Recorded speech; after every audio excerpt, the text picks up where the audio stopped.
How's it hanging, ladies and gents? Today I'm here to talk to you about the rise of gun violence in the United States. He'll be back in the next one. Come with me for now.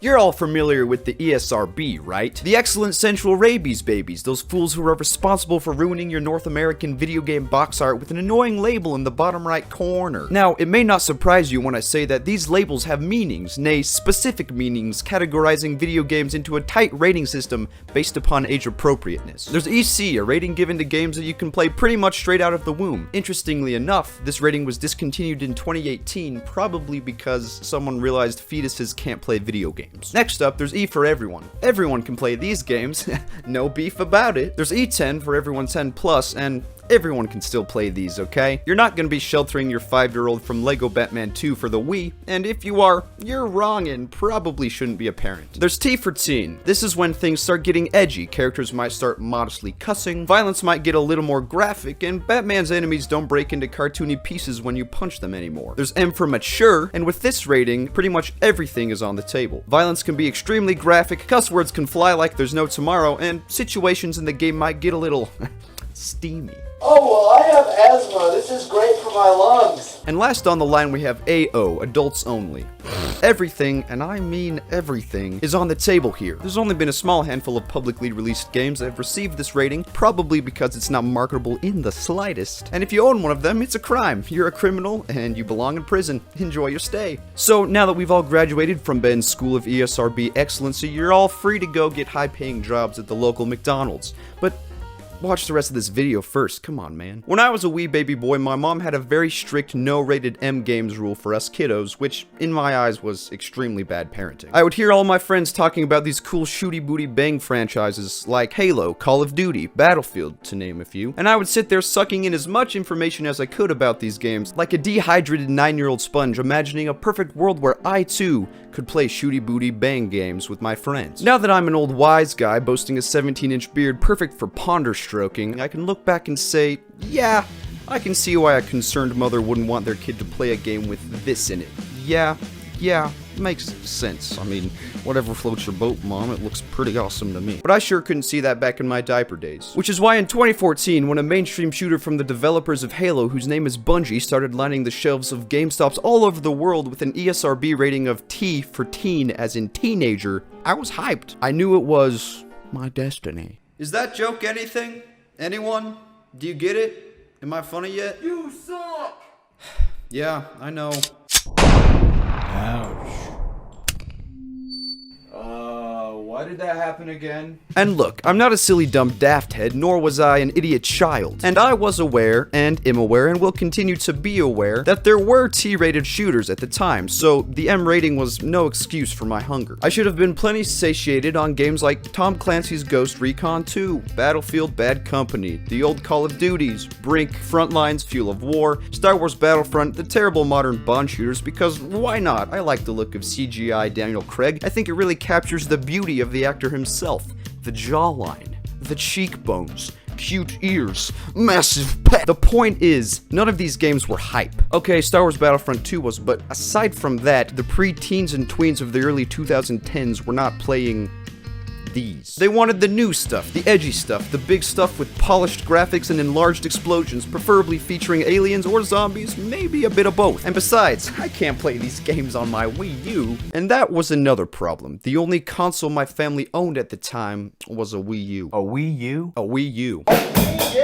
A Wii U. Destiny isn't on that. Yeah, I know. But wait, if Call of Duty Ghost gets to be on Wii U and Xbox and PlayStation, why does Destiny only get to be on PlayStation and Xbox? Puzzled a young Benjamin. And apparently I wasn't the only one puzzling about that, because there's plenty of webbing sites from 2015 asking the same question. Yo, when's we getting Destiny on our Wii U's, dog? And sure, call us ignorant fools as you will, but the evidence was there. Check out the Destiny logo. Now check out the Wii U's logo. Oh my goodness, they line up enough for a conspiracy theory to form. It was obvious a change needed to be made. So instead of signing a change.org petition or sending a loving email like a normal, well-educated flesh boy living in the 21st century should, I sent a typed, printed and saliva-sealed letter to the Bungie headquarters in Belleville, Washington. And here it is. You can read it if you want. I'm sure not gonna read it to you. But it's nice to see I've come a long way as both a person and a gamer, because there's no way the Wii U could have ever run Destiny. It was not built for that, in the same way the microwave wasn't built to heat up my can of Campbell's condensed cream of mushroom soup. Sorry about the house, Mom. I will make it up to you when my new hit single, Help Me Please, I Put a Metal Can in the Microwave, gets big on SoundCloud. It's only a matter of time, really. Bungie obviously never got my letter because Destiny never came to the Wii U, so I had to improvise.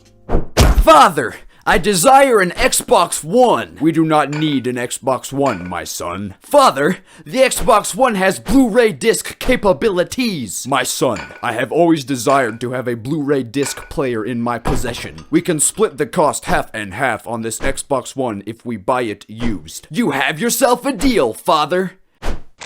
That's a father and son bonding moment. My son. Yeah, sorry man, I don't know why this keeps happening. This video isn't supposed to be animated, honestly. It's a little bit brutal. We ended up buying a used Xbox One for a bargain of a deal from a nice gentleman that we met in a Crown Burger parking lot. It felt like a drug deal. Maybe it was. I think there might be cocaine in this. And just like that, I had the necessary hardware to purchase the unnecessary software that would become the largest financial commitment of my life to date.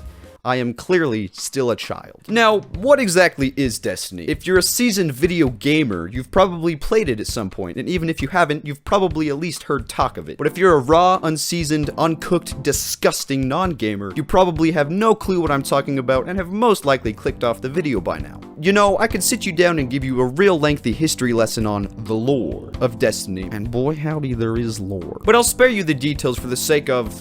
If this video goes over 25 minutes, you're a goner.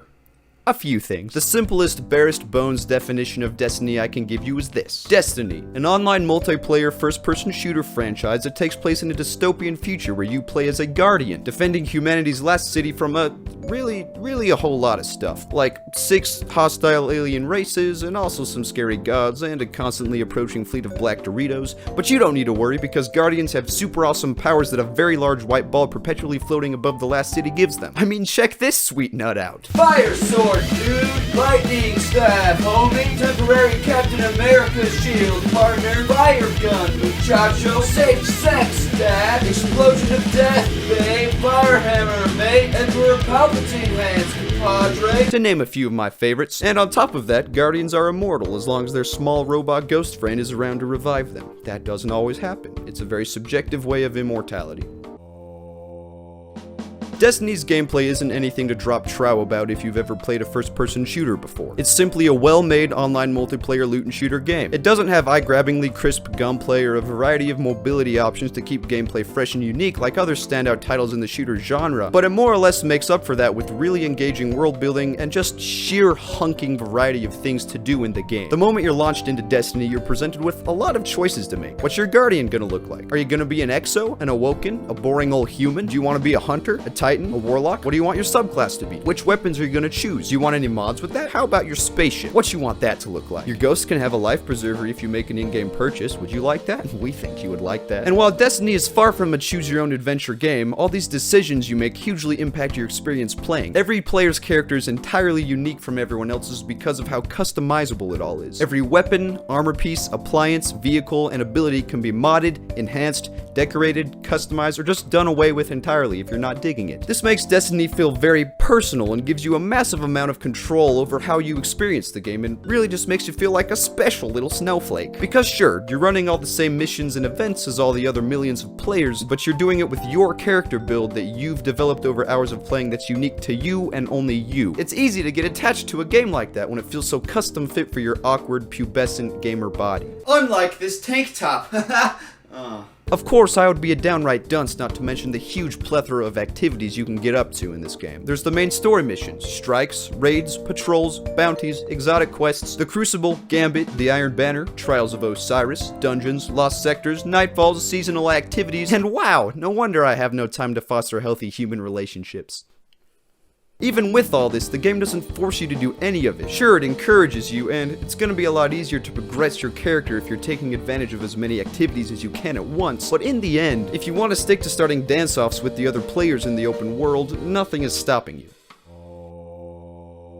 I think the strongest part about Destiny as a whole is easily its universe. The characters, the locations, the thing that happens with those characters in those locations. The story Destiny has been telling since its launch in 2014 is quite the special piece of fiction. Is it flawed? Sure, but it's also incredibly imaginative and enticing and gives me something to think about when I'm being chastised for my crimes against humanity. So, how many bouncy balls did you steal from this poor, innocent, unsuspecting child? Enough to make him cry, Your Honor. Well, that's not what we practiced. Not only is the story good, but the backdrop in which the story takes place is amazing. There is so much thought that goes into each of these locations. The environments are all unique and beautiful, there's little nooks and crannies of every world to be explored, fun secrets to discover, and just a ridiculous amount of detail put into some of these places. It's also really fun to see Bungie's futuristic twist on real-life locations across our solar system. Astronomy buffs will recognize locations like Earth, Mars, Venus, the Moon, Mercury, Titan, Europa, and not that many more. But guys, the environmental storytelling is off the charts here. Wait, there were charts? Yeah, dude, there's always been charts. Check it out, it's off the charts. To add to the overall excellence of Destiny, it comes along with a very, very good soundtrack composed by some pretty big names. I really don't think Destiny's soundtrack gets enough hype, and I would highly recommend you give it a spin in your ears. Every year, new Destiny content is released, and every year, new banger music for Destiny is released with it. The tunes of this game are just as creative, unique, and diverse as the environments and characters, which really ties it all together and makes Destiny feel like a truly epic sci-fi fantasy experience for boys and girls and doggy dudes alike. When I take my friends hostage and tie them to chairs so they'll listen to me rant about Destiny, I like to compare it to the MCU simply because it's so huge in scope, it's so well fabricated. I would actually argue that it's more well fabricated than the MCU, but don't tell my buddy Feige that, he'll cry. And it's constantly expanding. Destiny is constantly adding new content, constantly evolving the story forward in exciting ways, constantly cranking out yearly DLCs that you gotta buy. Baby. It says. That is where the abusiveness of my relationship with this franchise steps in. I'm a broke baby boy with a very small cash pool. It's not even a pool, it's a bucket. And that bucket has a hole, and my money's falling out. So when Bungus with the Fungus comes out with sweet, hot new Destiny content, I'm torn.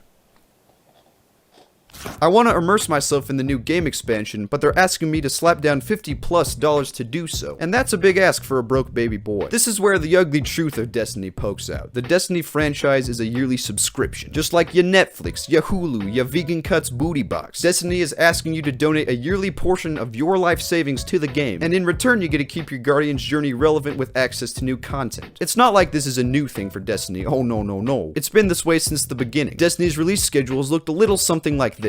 Game you have to buy, a bunch of expansions you also have to buy, second game you have to buy, and even more expansions you also have to buy. In the past couple of years with Destiny 2, they've even had the audacity to implement these $10 mini DLCs called Seasons that come in bunches between the big yearly DLCs to keep you playing the game 24/7, 365 days of the year, meaning the world we live in now is a world where you have to pay about $70 a year to stay relevant with the ever-moving forward universe of Destiny. That estimate includes the big yearly DLC plus the $10 in-between DLC seasons. Yikes, my dog. You could buy over 26 of Old Spice Pure Sport high-endurance deodorant with that much cheddar. Oh, you were offended by my odor? Yeah. Well, I'm sorry I smell so bad. My Destiny budget didn't allow room for deodorant this year. Understandably, this content release method is a great way for Bungie to support itself, make a profit, pay its employees, and keep cranking out quality, and I mean quality, Destiny content month after month, year after year. But also understandably, this content release method turns a lot of gamer dudes and dames completely off. Destiny? Yeah, no thanks. I'll stick to building massive hogs in Lara Minecraft Cave Raiders 3, The Birth of a Savior. I love this game. Not only is Bungus asking you to pay $70 a year, but a lot of the time, it doesn't feel like that $70 was worth it. Sure, there's always plenty to do in the game, but that doesn't mean the game always gives you an incentive to do it. And even when it does, that incentive isn't always good, leaving a lot of the objectives you're aiming to complete feeling very empty and laborious. Something a video game should not feel like. A more recent example of this that I ran into was the Agger's Scepter exotic weapon quest in Season of the Lost. You talk to this very cool white lady, and she presents you with a list of Atlas SKUs you need to find in a specific section of one of the game's locations. Easy enough. So you follow the clues, maybe watch some helpful YouTube videos, and you find the Atlas SKUs. You then dump them off in this weird pocket reality chamber and get a boring exposition dump about the weapon you're questing for. And then it makes you do that exact thing 3 more times as you run a seasonal event you're already tired of playing. As you do 3 strikes you're also already tired of playing because they've been in the game for ages, and then and only then are you rewarded with the weapon. And as it would turn out, the weapon is really cool and you totally forget that the game ever wasted your time because holy cow, look at this, it's like a beam of icy justice. I'm holding a miniature snow Death Star in my hand. Oh my nut. I can see why someone would think this checklist type quest to be fun from a developer standpoint, because it's easy to whip up in a day's work. But when you're in the game, mindlessly pounding through a checklist of activities you've already done, it just feels like a chore, man. I'm scrubbing the toilets and washing the walls for mommy right now. An unfortunate amount of the quests in Destiny boil down to a grueling checklist of chores to complete, and while most of the time these checklists aren't mandatory, they're usually the only route to take if you want to make any sort of progress in the vast landscape of post-campaign content. The good news is there's a lot of checklist quests to complete, so choose your favorite chores and get to it, my friends. What really fiddles my diddler though is when these chore checklist type quests actually block you from progressing with the story missions in the current campaign. You'll get off a campaign level ripping and roaring on a high story point and ready to jump right into the next mission, only to find that before you do, you have to take out the trash and eat your broccoli and clean your room before your aunt and uncle arrive, because if your cousin Brent sees your room in such an awful state, he'll mock you and bring shame to our family. Brent. All the expansions suffer from these mandatory between epic story mission chore lists to some extent, but I think the 2019 expansion Shadowkeep is the biggest culprit of such sin. Shadowkeep is not great. I can't wait for it to get vaulted. That's another thing!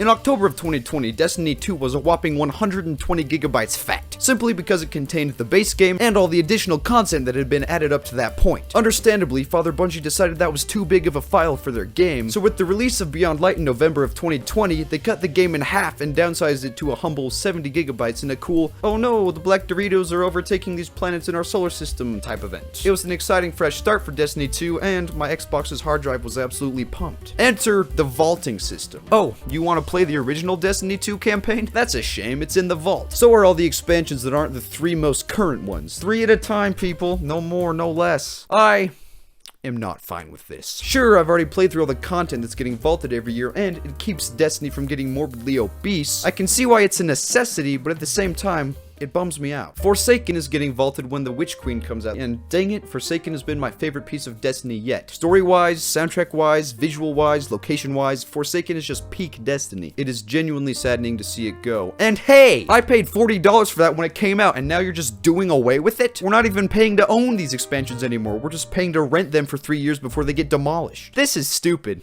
I quit. I've been playing Destiny since early 2016, post-Taken King expansion. This franchise and I are coming up on our 5-year anniversary, and I think it's about time we answer a question I often find myself asking myself. Why do I play Destiny? Because truth be told, this game makes me feel like an absolute sucker idolizing mediocre video game. I have a lot of bones to pick with Destiny, from how bonkers expensive it is to the lackluster gameplay it so often provides me, to the point where any sane man would question why I even give the thing the time of day. To justify myself in this matter, I'm gonna talk about Destiny as if I'm in a troubled romantic relationship with it. Because I am. The honeymoon phase. This is when a starry-eyed, innocent young Benjamin jumped into Destiny and instantly fell in love with it. He played through the base game, then the smaller expansions, then the Taken King, and was invested. Emotionally, economically, spiritually, sexually. What? This investment was only further compounded with his purchase and enjoyment of Destiny 1's Rise of Iron in fall of 2016 and Destiny 2 in fall of 2017. Temptation and first breakup. After having an underwhelming experience with Destiny 2's smaller post-release DLCs, the now slightly aged Benjamin was rapidly losing interest in the game. So, I pulled the plug. I didn't get 2018's Forsaken. Other much more affordable games had captured my interest, and I thought I had moved on. I thought I was done with Destiny. But if I had moved on, how come I couldn't sleep at night? How come I spent hours on end, tossing and turning, thinking of a beloved game I had left behind? Why did I still see ads on YouTube that triggered fond memories? Why did I keep scrolling through Destiny's Instagram feed every night? Why couldn't I bring myself to take Destiny's picture off my bedroom wall? And then I solved it. I need to buy Destiny 2 Forsaken! Again? What is going on today? Back together and second breakup. So yeah, I snapped and bought Forsaken at a discount price because by the time I bought it, it had been out for a few months. And dang it, I'm glad I did. Great story, dope moments, archery, my favorite expansion. But after the campaign, I once again found the endgame content to be very uninteresting and chore-like, so once again, Destiny and I drifted apart. This time, for much longer. This time, it haunted me less. This time, I almost moved on. Together again. But then you know what happened in 2020? Nothing much, but for some reason I found myself with ample gaming time and Beyond Light was looking very cool.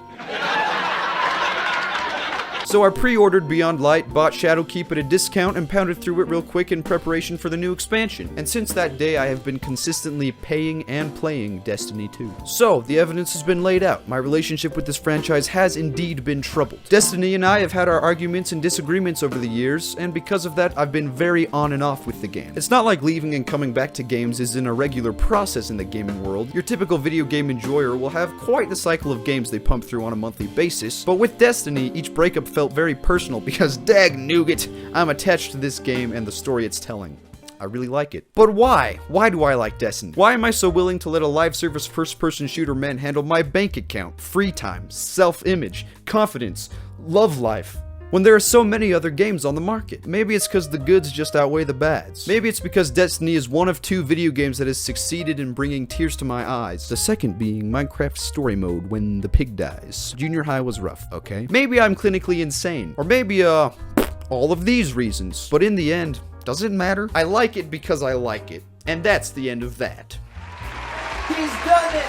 Oh, what a momentous occasion! He's deciphering life before our very eyes! I would be a fool not to subscribe and share this terrible long video with all my strong, beautiful friends! Thank you for the award. The Destiny franchise has had me more or less hooked since 2016. Sure, we've had our ups and downs, but as of right now, I'd say we're going steady and will be for the foreseeable future. We'll see how long that lasts though, because as my good friend Katy Perry so often says, you're hot, then you're cold. You're yes, then you're no. You're in, then you're out. You're up, then you're down. You're wrong when it's right. You're black and it's white. We fight, we make up. We kiss, we make up. You buy my expansions like a heroin addict buys heroin. And I know you're trying to quit, but what good does that do? You really like me. Cause you're hot, then you're cold. You're yes, then you're no. You're in, then you're out. You're up, then you're down. You're wrong when it's right. It's black and it's white. We fight, we break up. We kiss, we make up.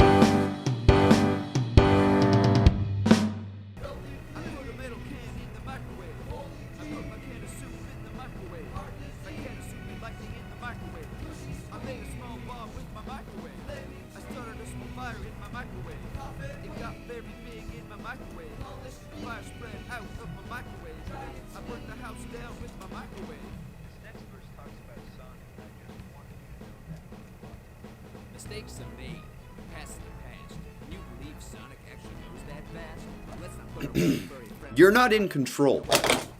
Hey, what? I said you're not in control. Yeah, okay. I'm done. Thanks for watching, everyone. That's a wrap on this one. Catch you next time. Oh, really? 'Cause I'm just getting started.